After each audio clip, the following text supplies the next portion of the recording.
What's up, CHFFL?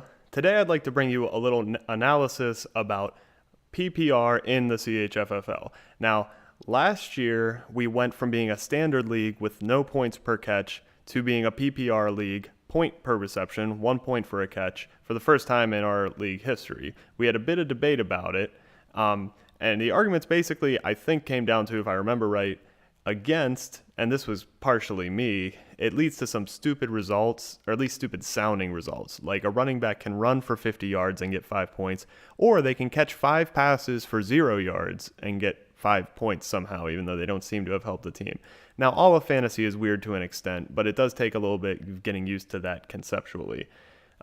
The arguments in favor of it were that it's going to make more viable players who can be flexed, and it's going to lessen the positional scoring gap between running backs and wide receivers, which is actually something I've always thought was kind of important in a scoring system, because I don't think you want the first 15 out of your first 15 draft picks, 13 of them to be one position because it's more powerful.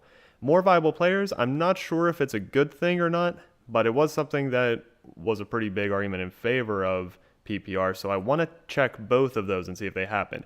I was dubious when we first suggested PPR that those two arguments in favor of it would hold water, because it seemed to me that sure, your bad running backs are going to catch some passes and get a few more points, but so are your good running backs and so are your wide receivers, so everybody's just going to be elevated now, and maybe like quarterbacks will be weaker. But we'll see if I was right or not.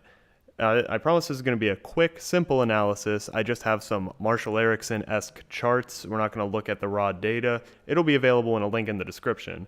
But we're going to see running backs versus wide receivers versus tight ends, what they performed like under PPR in the CHFFL. With our bonuses and all, I had to take data from our league, not just from anywhere else. So my first thought was to do raw scoring, points scored versus positional rank. So you can see blue is your running backs, gray is your wide receiver, orange is your tight end. I'm colorblind, don't make fun of me if I got that wrong.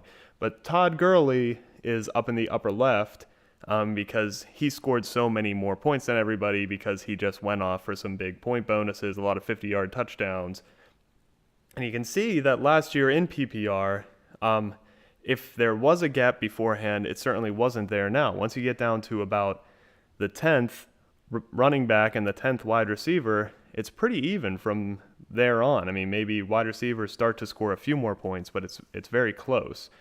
The problem is I wanted a year before 2017 to compare this to, and ESPN doesn't save the raw scores. What they do save, though, is rank. So I made another slide, and this is from 2016. It's overall rank versus positional rank. So you'll see your blue, your running backs. The top 5 running backs all scored better than the top wide receiver, or so. I'm just kind of guessing. Like I said, we don't have the raw data here. And there was really a big gap where running backs seemed to score better. Now, remember, this isn't total points, but it's a comparison of at any vertical line you can draw of like the running back 10 versus the wide receiver 10, how they were in the overall scheme of things. So what you notice is running backs are stronger on average, like the 10th best running back stronger than the 10th best wide receiver, until you get to about the 25th overall, and then running backs fall off the board and are pretty much worthless. This is 2016. This is standard, no PPR. So let's see what happens when we add PPR. And it really looks like that gap is crushed. I mean, starting out at about running back wide receiver 10, you see it crosses over and then it stays even until 20, and then wide receivers are a little bit stronger but not nearly as extremely stronger as they were in 2016. Now just give me a second. I'm going to try and put these up side by side. Here we go. So you can look and really see the difference. Again, this isn't points scored, it's overall rank at the flex spot versus positional rank. And like I said, I'm going to put the Excel spreadsheet that I'm getting this from in the description.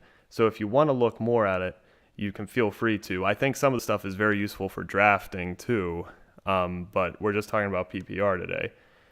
So my findings after looking at all this is that PPR may still be weird to me on a conceptual level, but I have to admit that my first thought in what data to look at does suggest that it narrowed the flex gap incredibly, and it increased the number of viable running backs. I don't think I would say it increased the number of viable wide receivers, but definitely running backs, and therefore total flexible players is higher under PPR, which I may not have expected, but I can admit when I'm wrong. So thank you for watching this. Feel free to dig around in my data and see if it'll help you with your draft strategy. Subscribe to the channel to see more videos. And I heard that after you subscribe, you have to hit another button, a little bell, and you can get notifications on these videos that'll pop up on your phone to tell you when I put a new one. That would be cool. I also heard about this thing called the like button, and I think you should, if you liked this video, click that like button so that I get validation. Like, really click it, really hard. All right, thank you, and we'll see you next time. Who knows what's coming now? Keepers are due Thursday, or tomorrow is Thursday, and different types of videos like this could be popping up any day. So we'll see you then.